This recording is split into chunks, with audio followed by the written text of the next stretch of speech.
Hello students, এখন আমি তোমাদের মাঝে যে বিষয়টা নিয়ে এসেছি তা হলো দ্রাব্যতার নিয়ামক সমূহ। তার মানে দ্রাব্যতা কি কি বিষয়ের উপর নির্ভরশীল আমরা সেটা দেখব। তো দ্রাব্যতা মূলত চারটি বিষয়ের উপর নির্ভরশীল। তা হলো দ্রব্যের প্রকৃতি, দ্রাবকের প্রকৃতি, চাপ এবং তাপমাত্রা। এই চারটি বিষয়ের উপর মূলত দ্রাব্যতা নির্ভরশীল। এখন আমরা এক এক করে দেখব যে কিভাবে নির্ভরশীল। প্রথমে আমরা আসি দ্রব্যের প্রকৃতি। কি আসলাম? দ্রব্যের প্রকৃতি। তো আমরা এখানে দুটো জিনিস দেখেছি, একটা হচ্ছে দ্রাবক, দ্রব্য। এই দুটোর উপর আমরা কম্পেয়ার করবো দ্রব্যের প্রকৃতির উপর কিভাবে নির্ভরশীল। তো আমরা দ্রাবক হিসেবে নিলাম পানি।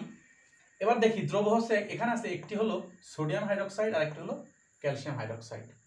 তো সোডিয়াম হাইড্রক্সাইডের পানিতে দ্রাব্যতা বেশি, ঠিক একই ক্ষেত্রে ক্যালসিয়াম হাইড্রক্সাইডের পানিতে দ্রাব্যতা কম। মানে কিসের থেকে? সোডিয়াম হাইড্রক্সাইডের থেকে ক্যালসিয়াম হাইড্রক্সাইডের দ্রাব্যতা পানিতে কম। তার মানে এখানে দ্রব্যের উপরে দ্রব্য কি সোডিয়াম হাইড্রক্সাইড এবং ক্যালসিয়াম হাইড্রক্সাইড, এই দুটো প্রকৃতি অনুসারে দ্রাব্যতা কম বা বেশি। ঠিক একইভাবে আমরা দেখতে পাই দ্রাবকের প্রকৃতি। কিভাবে? এখানে নিলাম আমরা দ্রাবক হিসেবে, এখানে নিচ্ছি পানি এবং ইথানল, আর এখানে দ্রব্য হিসেবে একটি মাত্র কি আছে? Sodium hydroxide. তো দেখা যাচ্ছে সোডিয়াম হাইড্রক্সাইডের পানিতে দ্রাব্যতা বেশি, কিন্তু ইথানলে দ্রাব্যতা কম। তার মানে এখানে কি দ্রাবকের প্রকৃতির উপরে কিন্তু দ্রাব্যতা কম বেশি হতে পারে। আমরা এখন 3 নম্বরে চলে আসি, তা হলো চাপ। চাপের উপর কিভাবে? দেখো এখানে মূলত তরল এবং কঠিন পদার্থের ক্ষেত্রে মূলত এই চাপের কোনো ভূমিকা নেই দ্রব্যের ক্ষেত্রে, কিন্তু গ্যাসীয় দ্রব্যের ক্ষেত্রে, মানে গ্যাসীয় দ্রব্যের ক্ষেত্রে চাপের ভূমিকা রয়েছে। যেমন দ্রাব্যতা মূলত চাপ বাড়ালে বৃদ্ধি পাবে, তার মানে চাপ বাড়ালে দ্রাব্যতা বেড়ে যাবে। তার একটা এক্সাম্পল দেখো, আমরা যে বিভিন্ন কোমল পানীয় দেখি, আরসি থেকে শুরু করে অন্যান্য অনেক কোমল পানি আমরা দেখেছি। তাহলে আলটিমেটলি আমরা উদাহরণ একটা দেখি যে কোমল পানির যখন মুটকি খোলা হয় বা সিপি খোলা হয়, তখন কি হয়? আমরা দেখি যে উপর থেকে পানিটা বের হয়ে আসে। কিসের জন্য? কারণ ওর ভিতরে আমার যে কার্বন ডাইঅক্সাইড থাকে, কি গ্যাসীয় পদার্থ যে কার্বন ডাইঅক্সাইডটা ওই তরলের ভিতরে থাকে। তো কিভাবে এই কার্বন ডাইঅক্সাইডটা ওই তরলের ভিতরে দ্রবণীয় অবস্থায় থাকে? তার মানে যখন এটা প্রচন্ড প্রেসার মানে চাপ প্রয়োগ করে এই গ্যাসীয় পদার্থটাকে তরলের মধ্যে দ্রবীভূত অবস্থায় রাখা হয়। তার মানে চাপ দিয়ে এই গ্যাসীয় পদার্থটা দ্রাব্যতা বাড়িয়ে দ্রবীভূত অবস্থায় রাখা হয়। তার মানে এখানে আমরা কি প্রমাণ পেলাম? চাপ বাড়ালে দ্রাব্যতা বাড়ে। তার একটা বাস্তব উদাহরণ। এবার দেখি তাপমাত্রা। তাপমাত্রা মূলত এখন দেখো দ্রাব্যতা কার সাথে সমানুপাতিক। এখানে আমি বলছিলাম দ্রাব্যতার সাথে চাপের সম্পর্ক কি? সমানুপাতিক। ঠিক একইভাবে দ্রাব্যতার সাথে তাপমাত্রার সম্পর্ক কি? সমানুপাতিক। তার মানে তাপমাত্রা বাড়ালে দ্রাব্যতা বাড়ে, তাপমাত্রা বাড়ালে দ্রাব্যতা বাড়ে। এবার দেখি এই তাপমাত্রা যে দ্রাব্যতাকে নিয়ন্ত্রণ করতে পারে সেটা একটু আমরা একটু ব্যাখ্যা দেখব। এখানে আমি 3টা চিত্র আঁকিয়েছি। দেখো 3টা চিত্রে আমি 3টা দ্রবণের কথা বলেছি, একটা হচ্ছে অসম্পৃক্ত, একটা সম্পৃক্ত আর একটা অতিপৃক্ত। তো দেখি এখানে টেম্পারেচারের ক্ষেত্রে আমরা একটু খেয়াল করি যে এখানে আমি 15 ডিগ্রি সেন্টিগ্রেড লিখছি, এখানে লিখেছি 20 ডিগ্রি সেন্টিগ্রেড, এখানে লিখেছি 25 ডিগ্রি সেন্টিগ্রেড। ধরে নেই প্রতি 5 ডিগ্রি সেন্টিগ্রেডের কারণে 2 গ্রাম দ্রব্য যোগ করা যায়। ধরে নিলাম 2 গ্রাম দ্রব্য যোগ করা যায়। তাহলে দেখি আমরা একটু একে একে দেখতে থাকি। 15 ডিগ্রি সেন্টিগ্রেড তাপমাত্রা যখন 15 ডিগ্রি সেন্টিগ্রেড তাপমাত্রা কথা বলা হচ্ছে, সেক্ষেত্রে আমরা একটু এই যে লাল কালি দিয়ে আমি যেখানে ফোকাস করেছি, দেখো এখানে আমরা আগে দ্রাব্যতাটা দেখে নিই। এখানে মূলত 3টা পাত্র আছে, 3টা আমি চিত্র রেখেছি। এখানে দেখো 5 মোল পার লিটার, এখানে দ্রাব্যতা কত? 5 মোল পার লিটার। এখানে কত? 7 মোল পার লিটার। এখানে কত? এই যে গোল চিহ্ন দিয়ে আমি রেড কালি দিয়ে যেটা করেছি আর কি, সেটা হলো 9 মোল পার লিটার। 5 7 9। তার মানে ক্রমে 5 থেকে 7, 7 থেকে 9, তার মানে দ্রাব্যতা বাড়তেছে। তার মানে এখানে দেখো, এখানে ছিল 15 ডিগ্রি সেন্টিগ্রেড, এখানে ছিল 20 ডিগ্রি সেন্টিগ্রেড, এখানে আছে 25 ডিগ্রি সেন্টিগ্রেড। তার মানে তাপমাত্রা বৃদ্ধির সাথে সাথে দ্রাব্যতা বাড়তেছে। এবং আমি বলেছি প্রতি 5 ডিগ্রি সেন্টিগ্রেডের জন্য আমি ধরে নিয়েছি 2 গ্রাম বা 2 করে বাড়তেছে দ্রাব্যতা, 2 মোল পার লিটার আকারে। তো এখন আমরা দেখি, যেখানে দেখো আগে যখন ছিল 15 ডিগ্রি সেন্টিগ্রেড তাপমাত্রা, তখন 5 মোল পার লিটার দ্রাব্যতা, কিন্তু এখানে কত মোল ছিল, আমি ধরে নিলাম এখানে 5 মোল পার লিটার দ্রাব্যতা, কারণ মানে কি দ্রবীভূত অবস্থায় আছে 5, কিন্তু যেহেতু এখানে কি এটা হচ্ছে অতিরিক্ত দ্রবণ, তার মানে অতিরিক্ত যে 2টা ছিল, অতিরিক্ত 2 মোল অদক্ষিপ্ত অবস্থায় আছে। কি অবস্থায় আছে? অদক্ষিপ্ত অবস্থায়। কারণ আমি এখানে আলটিমেটলি প্রত্যেক জায়গায় আমি ধরে নিলাম 7 করে, জন্য আমি এক সমান ধরে নিই। তাহলে দেখো এখানে 5 মোল পার লিটার, তার মানে দ্রবীভূত অবস্থায় আছে 5, অদক্ষিপ্ত আছে 2, তার মানে এখানে দ্রাব্যতা কত? 5 মোল পার লিটার। এবার এখানে টেম্পারেচার 15 থেকে আমি করেছি কত? 20 ডিগ্রি সেন্টিগ্রেড, অর্থাৎ 5 ডিগ্রি সেন্টিগ্রেড টেম্পারেচার আরো বেড়েছে। তার মানে ধরে নিলাম এই যে 2 মোল ছিল কি অদক্ষিপ্ত অবস্থায়, এই 2 মোল আরো কি হয়েছে? দ্রবীভূত অবস্থায় গেছে, মানে দ্রবণে গেছে। তার মানে 5 থেকে বেড়ে গেছে কত? 7। এই 5 থেকে বেড়ে কত হয়েছে? 7। তার মানে কত হয়েছে? 7 মোল পার লিটার। এর দ্রাব্যতা কত? 7 মোল। তার মানে তার টেম্পারেচার বৃদ্ধি করেছি, দ্রাব্যতা 5 থেকে বেড়ে হয়েছে কি 7 মোল পার লিটার। এবার দেখি যখন টেম্পারেচার আবার বাড়ানো হয়েছে, আরো 5 বাড়ানো হয়েছে, এখন 25 ডিগ্রি সেন্টিগ্রেড তাপমাত্রা, এখানে কি হয়েছে? তার মানে এখানে আমার আরো 2 বাড়ার কথা। তো যদি বেড়ে 9 হয় তাহলে কি হবে? এখানে দ্রাব্যতা কত হবে? 9 মোল পার লিটার। এখানে দ্রাব্যতা কত হওয়ার কথা? 9 মোল পার লিটার। কিন্তু আমরা যদি 9 না লিখি, যদি আমরা ধরি এখানে যদি 5 ধরি, নিচে 2 অদক্ষেপ, এখানে 7, তার মানে সম্পৃক্ত সাথে থাকার কথা। আর এখানেও যদি আমি টেম্পারেচার যেহেতু বাড়িয়ে দিয়েছি, তাহলে মানে কি থাকার কথা? আরো 2 যাওয়ার কথা। তাহলে 2 গেলে কত হবে? 9, মানে 2 সর্বোচ্চ নিতে পারবে, তখন এটা সম্পৃক্ত থাকবে। কিন্তু আছে কি আমি 2 মনে করো নাই, টেম্পারেচার বাড়াইছি, আরো 2 মোল যাওয়ার কথা, কিন্তু 2 মোল আমি দেই নাই। তার মানে কত হওয়ার কথা ছিল? 9, কিন্তু এখন আছে কত? 7। তার মানে এটা সর্বোচ্চ লেভেল, এটা ছিল সম্পৃক্ত, এটা হচ্ছে সর্বোচ্চ কত ছিল? 7। এখানে টেম্পারেচার আরো 5 বাড়িয়ে দিয়েছি, তার মানে আরো 2 মোল যাওয়ার কথা, কিন্তু 2 মোল তো আমি এখানে দেই নাই, আছে কত? 7। তার মানে এটা অসম্পৃক্ত দ্রবণ। তার মানে আমরা কি বুঝতে পারি? এখানেও আছে 7 মোল, এখানেও আছে 7 মোল, এখানেও আছে ধরে নিলাম 7 মোল, কিন্তু 7 মোলের মধ্যে 2 মোল অদক্ষিপ্ত অবস্থায় আছে। তার মানে দ্রাব্যতা কত? 5 মোল পার লিটার। এখানে দ্রাব্যতা কত? 7 মোল পার লিটার। সর্বোচ্চ থাকার কথা আছে 7, এবং তার দ্রাব্যতাও 7। তার মানে এটা সম্পৃক্ত দ্রবণ। এখানে সর্বোচ্চ থাকার কথা কত? 7। সর্বোচ্চ থাকার কথা কত? 7, কিন্তু 7 এর মধ্যে 5 মোল পার লিটার আছে আর 2 অদক্ষিপ্ত, তার মানে এটা অতিরিক্ত দ্রবণ। আর এখানে সর্বোচ্চ থাকার কথা কত? 25 ডিগ্রি অনুযায়ী 2 মোল, যদি 2 করে হিসাব করি তাহলে 15তে ছিল 5, আরো 10 ডিগ্রি বাড়াইছে, তার প্রতি 5 ডিগ্রির জন্য আমরা 2 মোল করে বাড়াইছি, তাহলে কত থাকার কথা? 9।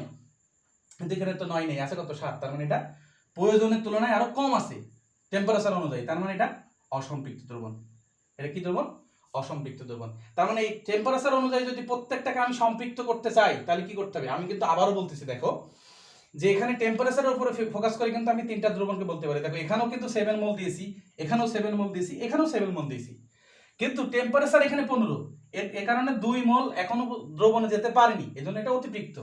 আবার এখানে দেখো এখানে 20 ডিগ্রি সেন্টিগ্রেড তাপমাত্রা, 15 থেকে কত করেছি? 20, এখানে 7, তার মানে এখানে ওই যে 2 মোল অদক্ষিপ্ত ছিল সেটা দ্রবণে চলে গেছে, তখন এটা কি হয়েছে? সম্পৃক্ত। কিন্তু এখানে দেখো এখানেও 7 মোল আছে, কিন্তু টেম্পারেচার কত? 25, তার মানে এখানে ছিল সম্পৃক্ত, কিন্তু টেম্পারেচার বাড়িছে, আরো 2 মোল যাওয়ার কথা, কিন্তু 2 মোল কিন্তু আমি দেই নাই, সেই 7 মোলই রয়েছে। তার মানে এটা আরো 2 মোল নিতে পারতো, তার থেকে কম আছে। আমি বলেছি সর্বোচ্চ মান, তার মানে সম্পৃক্ত থেকে কম হলে সেটা অসম্পৃক্ত। তার মানে এখন এটা 25 ডিগ্রি সেন্টিগ্রেড তাপমাত্রার জন্য এটা অসম্পৃক্ত। কিন্তু এখন যদি আমি আরো 2 মোল দিয়ে দিই, সেটা হয়ে যাবে কি? সম্পৃক্ত। এখন যদি আমি এটা মুছে দিই, আমি লাস্ট একটা টপিক বলতে চাই, সেটা হলো যে এটা যদি আমি মুছে দিয়ে সবকটা আমি সম্পৃক্ত করতে চাই, সবকটা দ্রবণ আমি সম্পৃক্ত করে দেবো, কিভাবে সম্পৃক্ত দেওয়ার জন্য? এখানে যদি টেম্পারেচার আমি কত করে দিই? 20 করে দিই, 20 ডিগ্রি সেন্টিগ্রেড করে দিলাম, তাহলে এখানে এই 2 চলে গেল দ্রবণে, তাহলে কি 7 হয়ে গেল, এটা সম্পৃক্ত হয়ে গেল। ওকে, এটা 7 মোল পার্ট, এটা সম্পৃক্ত হয়ে গেল। এখানে ছিল 20 ডিগ্রি সেন্টিগ্রেড তাপমাত্রা, তাহলে 7 মোল, এটাও কি? সম্পৃক্ত। আচ্ছা, এবার এখানে করছি কত? 25 ডিগ্রি সেন্টিগ্রেড তাপমাত্রা, এখানে 25 ডিগ্রি সেন্টিগ্রেড তাপমাত্রা, এটা আমি টেম্পারেচার কমাই করে দিলাম 20, তাহলে কি হয়ে গেল? টেম্পারেচার সেম, মোল সংখ্যাও সেম, সব সম্পৃক্ত। এখানে 2টা বিষয় আছে। এখন আমরা যদি 7 এই যে মোল সংখ্যাটা কম বেশি করি, তাহলে সম্পৃক্ত থেকে অতিরিক্ত হতে পারে, অসম্পৃক্ত করবে। কিন্তু আমরা বলেছি এখানে আমরা কোন টপিক পড়তেছি, আমরা পড়তেছি তাপমাত্রা।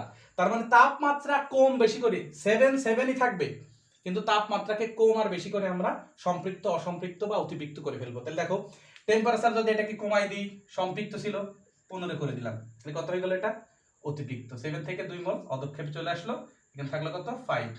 তাহলে দ্রাব্যতা কত 5 মোল। দ্রাব্যতা মানে কি, যেটা দ্রবণে আছে, অদক্ষিপ্ত অবস্থায় নাই, তার মানে এটা 5 মোল পার লিটার কি হয়ে গেল, অতিপৃক্ত দ্রবণ।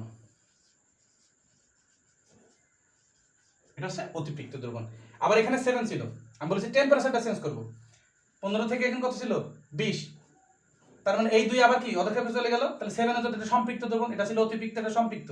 এখন এখানেও তো আমি ধরো 7, আমি কি বলেছি শুধুমাত্র চেঞ্জ করব কি টেম্পারেচার। এখন 20 ছিল, এখানে 7 ছিল, সম্পৃক্ত হয়েছে। এখন যদি আমি 20 এর জায়গায় এখানে করে দিই 25, তাহলে আরো 2 মোল যাওয়ার কথা, তার মানে আরো 2 মোল যাওয়ার কথা হলেই হবে সম্পৃক্ত, কিন্তু আমি 2 মোল তো এখানে দিচ্ছি না, আমার রয়েছে, আমি ধরে নেব 7, সেম করব, মোল সংখ্যা কি সেম, তার মানে আরো 2 থাকার কথা কিন্তু এখানে নেই, তার মানে এটা অসম্পৃক্ত। কি বললাম, অসম্পৃক্ত। এই যে শুধুমাত্র মোল সংখ্যা সেম রেখে টেম্পারেচার কি করলাম, বৃদ্ধি করলাম, আর টেম্পারেচার বৃদ্ধি থেকে কি হচ্ছে, অতিপৃক্ত থেকে সম্পৃক্ত, সম্পৃক্ত থেকে অসম্পৃক্ত। তার মানে সম্পৃক্ত থেকে অতিপৃক্ত বা অতিপৃক্ত থেকে সম্পৃক্ত, সম্পৃক্ত থেকে অসম্পৃক্ত, এগুলো চেঞ্জ করা যায় কিভাবে, টেম্পারেচারকে কমিয়ে বা বাড়িয়ে। এখন লাস্ট একটা কোশ্চেন, সেটা হলো তাপমাত্রা বৃদ্ধিতে দ্রাব্যতা বৃদ্ধি পায় এবং কেন। তার মানে আমার কোশ্চেন কি ছিল, তাপমাত্রা বৃদ্ধিতে দ্রাব্যতা বৃদ্ধি পায় কেন।